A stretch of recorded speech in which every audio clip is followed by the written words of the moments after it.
Discovery IAS academy के online platform पर फिर से स्वागत है। आज हम लोग बात कर रहे हैं संविधान के अनुच्छेद 15 की।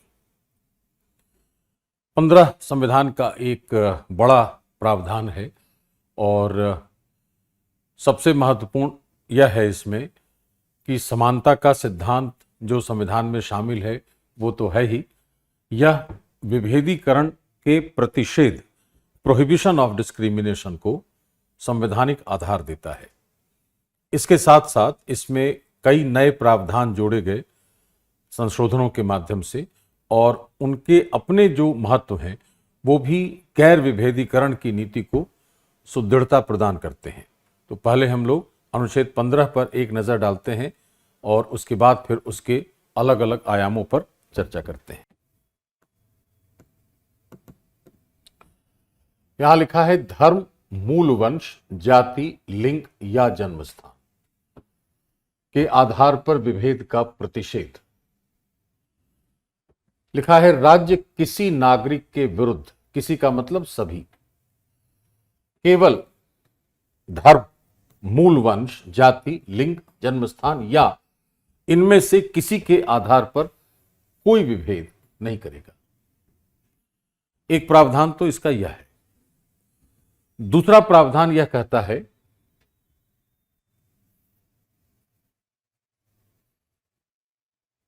15(3) की बात करें हम लोग पहले, बाकी तो इसमें आधार दिए गए हैं।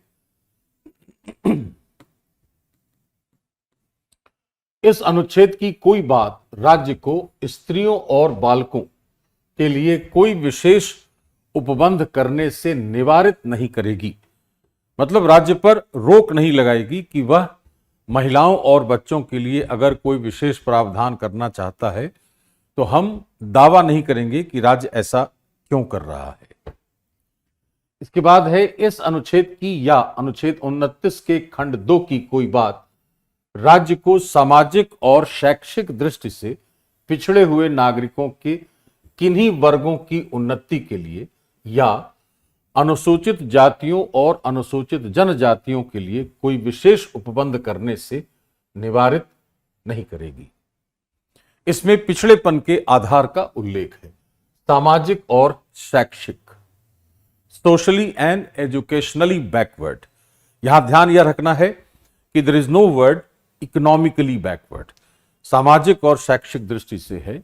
और यह जो खंड है 4, यह पहले संशोधन से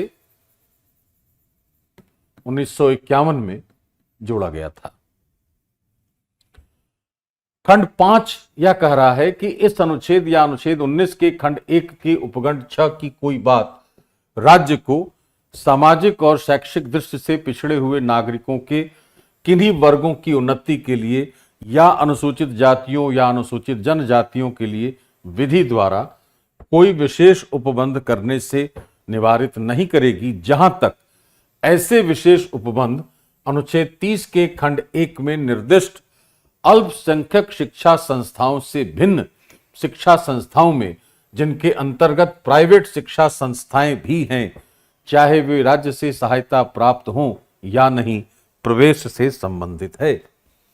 यह कह रहा है कि अगर कोई वर्ग सामाजिक और शैक्षणिक रूप से पिछड़ा है या अनुसूचित जाति या जनजाति वर्ग है तो उसके लिए प्रवेश, शिक्षण संस्थाओं में प्रवेश के लिए वो विशेष उपबंध कर सकता है राज्य, यदि वो शिक्षण संस्था अनुच्छेद 30 खंड 1 के तहत जो अल्पसंख्यकों को अधिकार है उससे असंगत नहीं हो।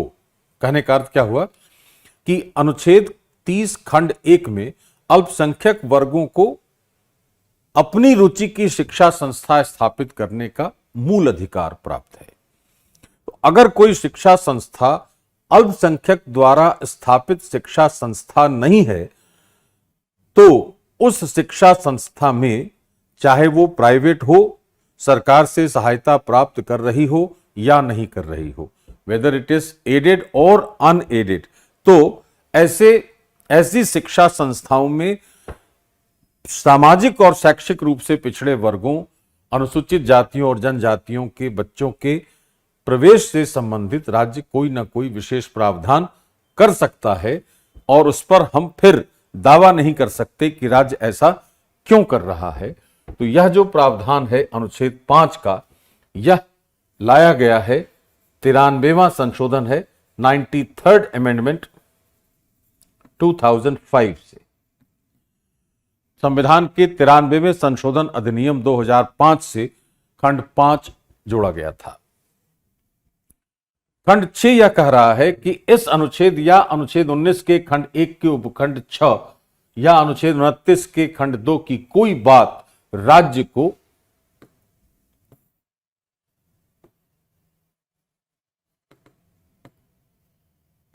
खंड 4 और खंड 5 में उल्लिखित वर्गों से भिन्न, मतलब सामाजिक और शैक्षिक रूप से पिछड़े वर्ग और अनुसूचित जाति जनजाति वर्ग से अलग कुछ और वर्ग, नागरिकों के आर्थिक रूप से दुर्बल किन्हीं वर्गों की उन्नति के लिए कोई भी विशेष उपबंध करने से निवारित नहीं करेगी।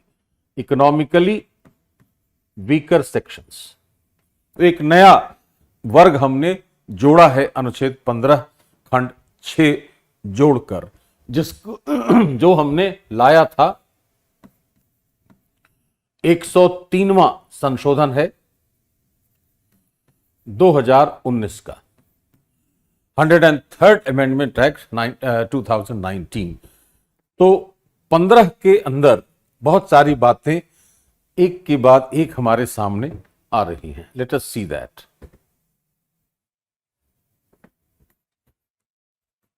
अनुच्छेद 15(1) क्या कह रहा है? विभेदीकरण का प्रतिषेध है। धर्म, लिंग, जाति, मूल वंश, जन्म स्थान ऐसे आधार हैं। या तो धर्म या मूल वंश या लिंग या जाति या धर्म स्थान में से किसी भी आधार पर राज्य विभेद नहीं करेगा, यह प्रावधान यह कह रहा है। 15(3) में महिलाओं और बच्चों के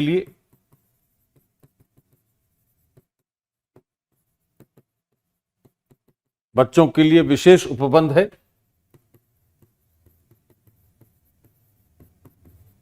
विशेष प्रावधान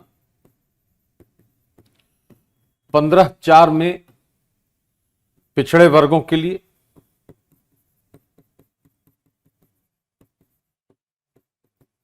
15(5) में पिछड़े वर्गों के लिए प्रवेश से संबंधित शिक्षण संस्थाओं में प्रवेश के लिए, और 15(6) में इकोनॉमिकली वीकर सेक्शंस के लिए।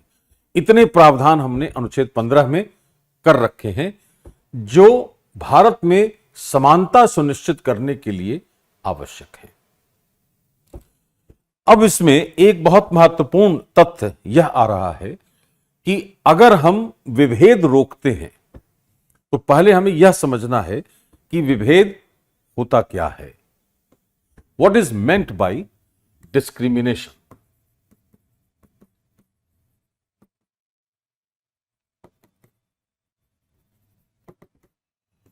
डिस्क्रिमिनेशन का मतलब होता है किसी के साथ पक्षपातपूर्ण व्यवहार या पूर्वाग्रह ग्रसित व्यवहार। अंग्रेजी में कहा जाएगा बायस्ड और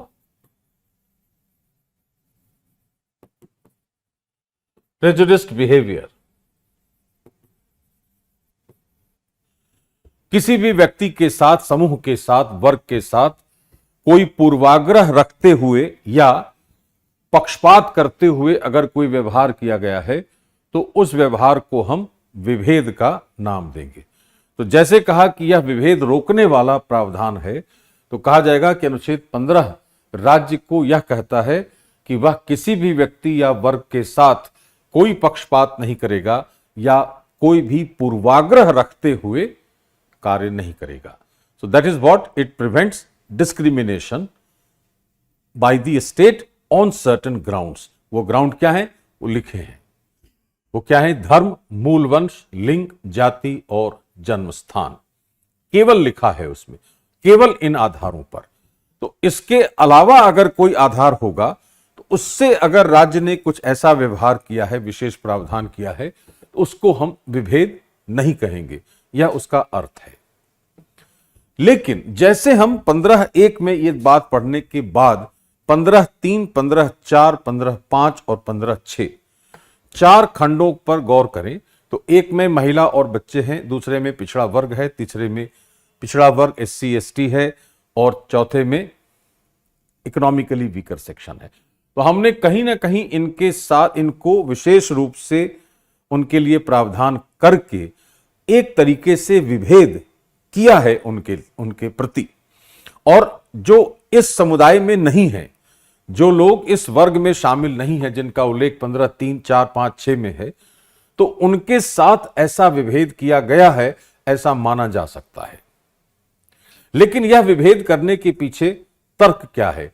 तो तर्क है कि ये जितने समुदाय हैं वो सभी विकास की मुख्य धारा से बाहर हैं, इसलिए इनको विकास की मुख्य धारा से जोड़ना है, यह उद्देश्य है राज्य का। इसलिए इनको अलग से इनकी पहचान करके हमने इनके लिए विशेष प्रावधान करने की बात कही है।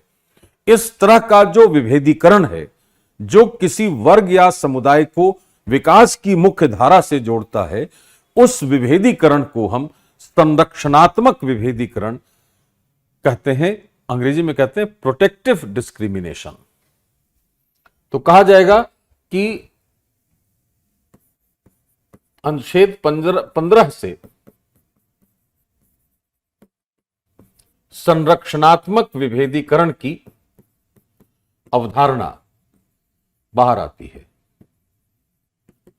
प्रोटेक्टिव डिस्क्रिमिनेशन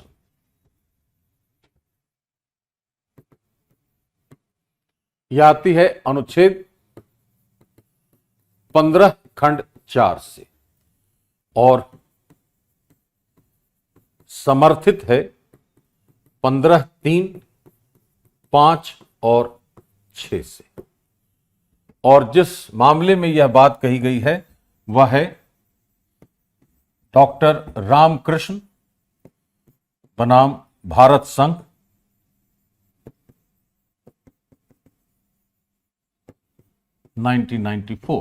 एक केस है बहुत चर्चित जिसमें इसका उल्लेख किया गया। तो 15(4) से संरक्षणात्मक विभेदीकरण की अवधारणा विकसित है, जिसका अर्थ है कि संरक्षण करने के लिए किसी वर्ग की हमने पहचान की है और उस वर्ग को मुख्य धारा से जोड़ने के लिए हमने विशेष प्रावधान किया है।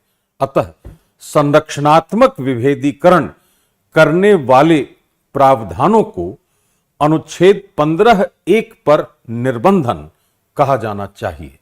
तो कहा जाएगा कि अनुच्छेद 15(1) के अधिकार पर युक्ति युक्त निर्बंधन लगाने वाले 4 ऐसे खंड हैं जो अनुच्छेद 15 में ही निहित हैं, और वो हैं 3, 4, 5 और 6, जिनमें से 15(4) से यह संकल्पना बाहर आई है और बाकी 3 से समर्थन मिलता है इसको, और ये सब मिलकर अनुच्छेद 15(1) के प्रावधान को सीमित करते हैं ताकि समानता सुनिश्चित की जा सके। समानता कैसी? प्रतिष्ठा की समानता और अवसर की समानता, जिसका उल्लेख उद्देशिका में स्पष्ट रूप से है। इसलिए इसको हम विभेदीकरण नहीं कहकर संरक्षणात्मक विभेदीकरण की संज्ञा दे रहे हैं। अब इसके बाद अगर हम इस अनुच्छेद के 4 तत्वों की पहचान करें, सभी खंड मिला दें अगर, तो 4 तत्वों की पहचान करें अगर, तो सबसे पहला तत्व है संवैधानिक तत्व। इसका क्या है? What is the constitutional element of this article? तो वह है गैर विभेदीकरण, प्रिंसिपल ऑफ नो डिस्क्रिमिनेशन। किसी के साथ कोई पक्षपातपूर्ण व्यवहार नहीं करना और पूर्वाग्रह से ग्रसित होकर व्यवहार नहीं करना। दूसरा है राजनीतिक तत्व क्या है?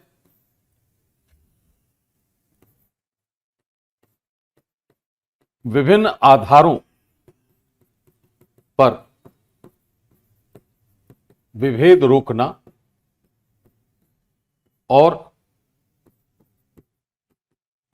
समानता लाना, यह इसका मूल तत्व है राजनीतिक, कि हम समानता सुनिश्चित करेंगे। किस तरह की समानता?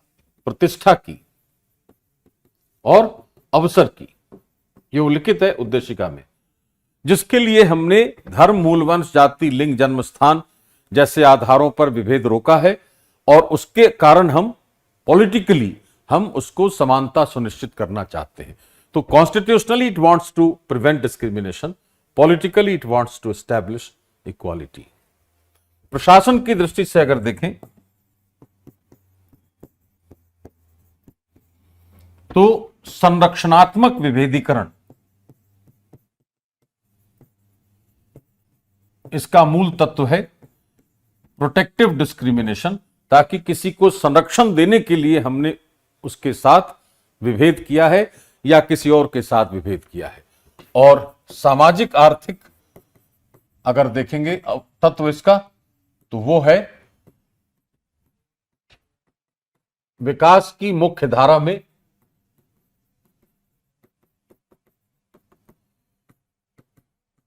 बहिष्कृत समूहों का समावेशन। जो लोग बहिष्कृत हैं, जो समूह एक्सक्लूडेड हैं, उनको इंक्लूड करना है विकास की मुख्य धारा से, अर्थात उनको संसाधनों तक उनकी पहुंच धारणीय रूप से सुनिश्चित करनी है।